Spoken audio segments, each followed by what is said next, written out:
चालू ठेव चालू ठेव.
Gracias.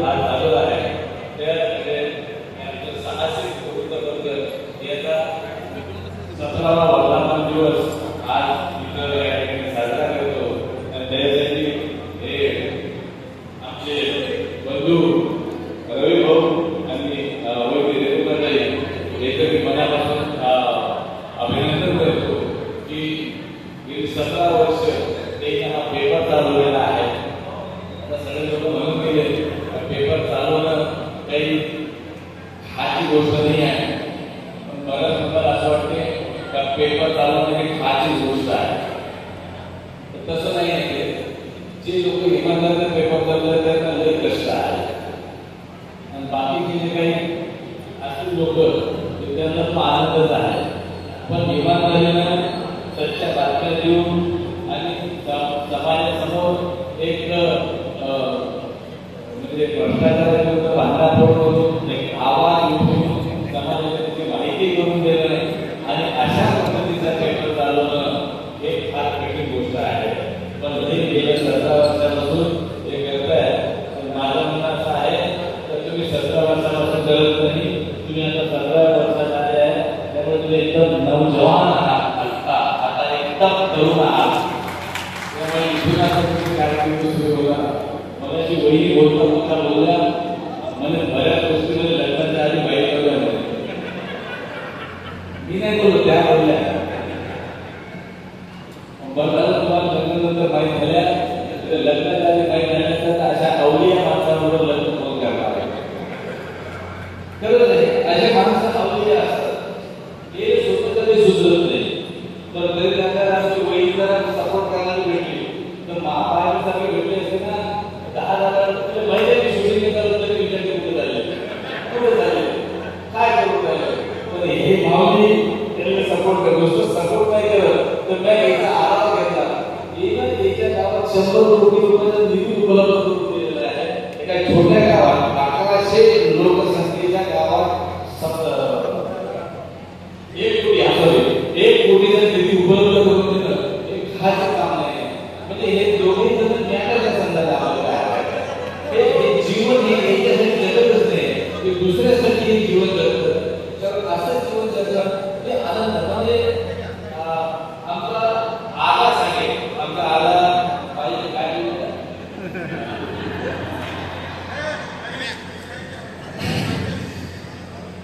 आमचा आला सांगेल म्हणजे भाऊ हे मोठं लक्षात ठेव.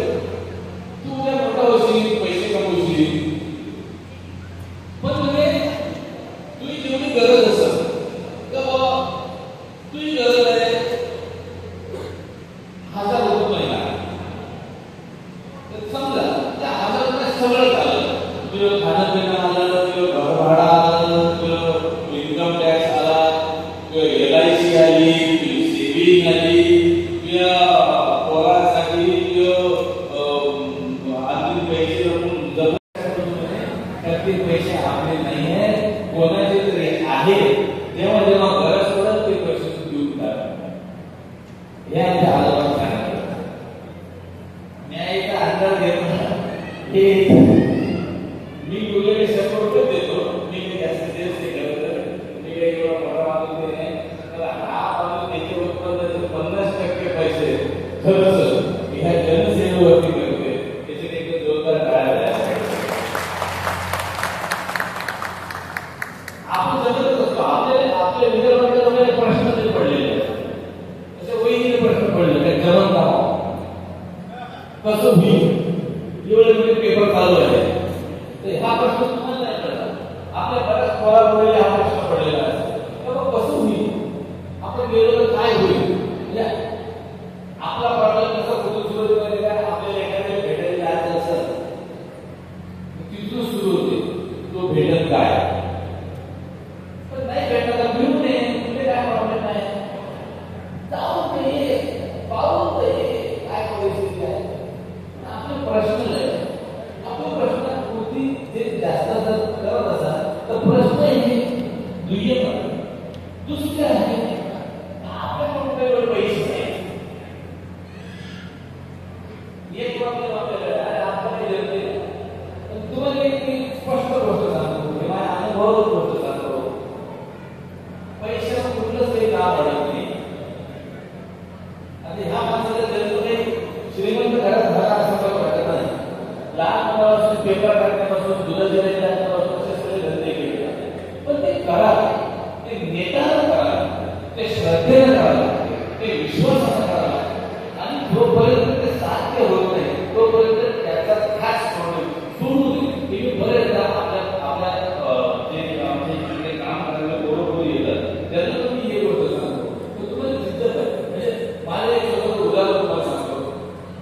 काय असते आमच्या इथं आवडतोय जेव्हा आम्ही नाटकात काम करत होतो तेव्हा थिएटर होतो आणि आमचं राज्यनाट्य स्पर्धा आपल्याला होतो तर थिएटरवर काम करतो जेव्हा आम्ही काम करतो. मग एक खबर आली, अशी एक खबर आली मार्केटमध्ये खबर येते तशी एक खबर आली काय ह्या जिल्हा स्टेडियमच्या बाजूला नाटकाचं थिएटर होणार. आता तुम्ही विचार करा, म्हणजे हे माझा अनुभव आहे, दुसरा पण अनुभव सांगतो, भरपूर असा अनुभव आहे की खूप दिवसांच्या थिएटरनं काम केलं होतं. अशी खबर आली की ते थिएटर होणार आहे. त्यावेळेस मी अमरावतीत होतो. त्यावेळेस माझ्याकडे सामान्य परिस्थिती दुसरं काही नाही, पण एक सायकल होती आणि मी गावाकडे पुढं समजा वेगवेगळ्या आसपास आणि तिकडून सगळे आमच्या नाटकामध्ये भेटे सगळ्या कार्यक्रमात येऊ लागले. तर तिकडून मी येऊ आणि ज्या दिवशीपासून खबर आली त्या दिवशीपासून तुम्हाला सांगतो तेव्हा जेव्हा मी सायकलला येऊ तेव्हा जेव्हा ती मोकळी जागा म्हणजे तिथं काही आखलं नाही काही नाही खबर होत भेट येणार तेव्हापासून जाताना येताना दोन्ही वेळा तिथे जागेकडे पाहू आणि मला डोक्यात विचार येईल का तिथं एक दिवस थिएटर होणार आहे आणि त्या थिएटरमध्ये आपला संस्कार होता. तेव्हा काहीच होतं, त्यावेळी मुंबईला गेलो नव्हतो, तेव्हा मी कुठंच नव्हतो, ते काहीही पण एक दिवस या थिएटरमध्ये आपला संस्कार होतो. कारण मी मुंबईला गेलो, मला थिएटर झाला आणि त्या थिएटरमध्ये मला नागरिक संस्कार झाला, मोठा संस्कार झाला, सगळ्या लोकांनी मला वाहवा केली. ती जी एक गोष्ट आहे.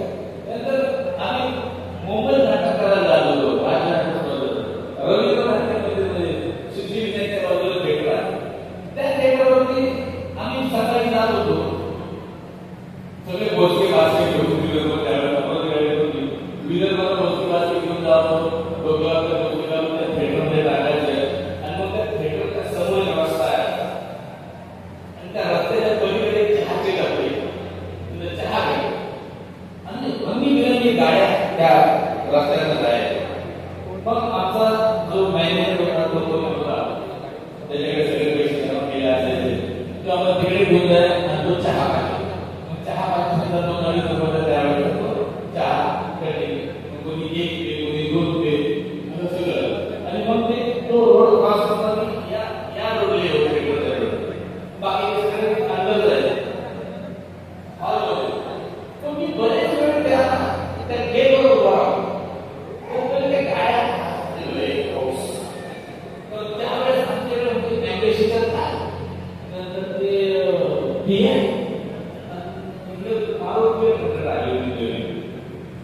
तेवढेच वेळ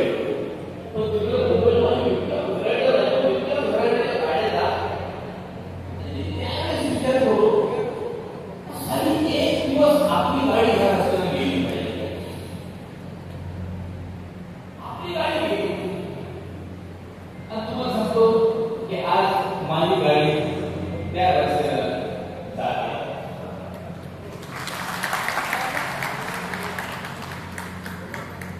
हे झालंच नाही, या गोष्टी आहेत, बाकी जीवन आहे, बाकी आनंद आहे.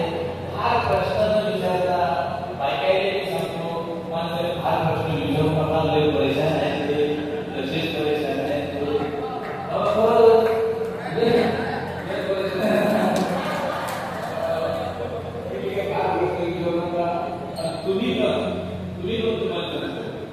तुम्ही पण सांगता बायकोशी बोलत जा.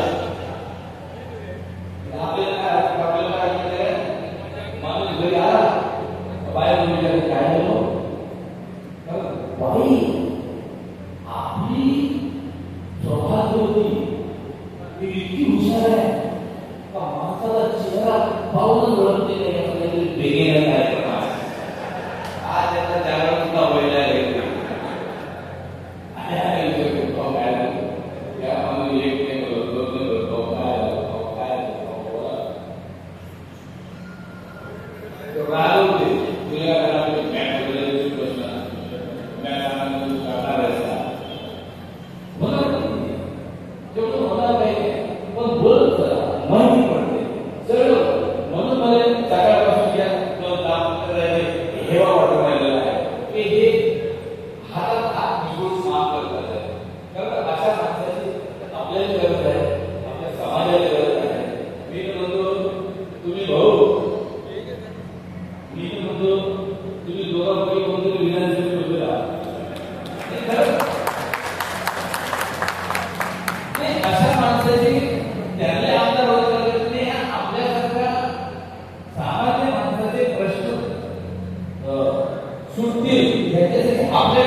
प्रमाणात तो पेपर मोठा होत नाही आणि लाखो प्रति होत नाही तोपर्यंत त्याचं उत्पन्न येत नाही. तोपर्यंत तिथे बदलची मोड बदल पण करावा लागेल. त्यामुळे हा पेपर असा चालू कठीण आहे. पण काय हरकत नाही. ते म्हणजे चिठ्ठी आली तुमच्या गायला घ्या. आता माया काही गायला नाही आहे. आम्ही काय काम ते हात मोठे वेगळे होते असं काही मराठी फार वाटत नाही. असे गायला करण्याची मराठी काही पद्धत नाही. त्यामुळे आमचे खास काही असे गायला विशेष नाही आहे. त्यामुळे कुठे कधी आलो तर तुम्हाला आमचा प्रॉब्लेम असा आहे की आम्हाला स्किप करायसाठी कॉमेडी करायसाठी पण एक सोबत लागतो. तुमच्याबरोबर सोबत लागतो आणि आम्हाला बोलायची सवय नाही आहे. मी आपण जसं आठवलं तसं बोलू लागलो. कारण आम्हाला काय आहे की आम्हाला ते साईडला जोपर्यंत लिहून देत नाही तोपर्यंत आम्ही काही बोलू शकतो.